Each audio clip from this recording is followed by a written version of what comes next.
भैया लोग good evening, प्रणाम। कैसन बानी जा? हम रवि जी आप सभी भोजपुरी श्रोतागणों को विश्व शक्ति फिल्म में स्वागत बा।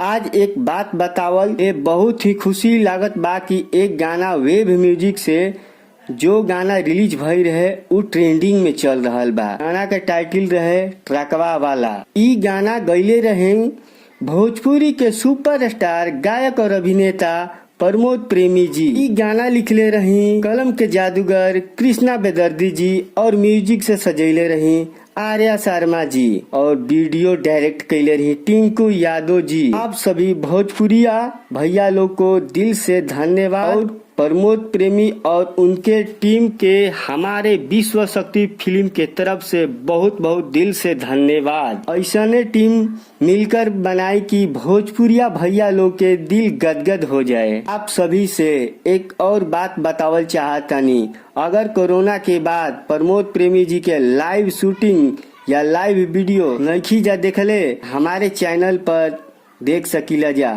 हमार वीडियो कैसन लागल, अच्छा लगे तो लाइक कमेंट शेयर सब्सक्राइब करल ना भूलम जा। तब तक खातिर अगला वीडियो में मिलल जाई। जय भोजपुरी।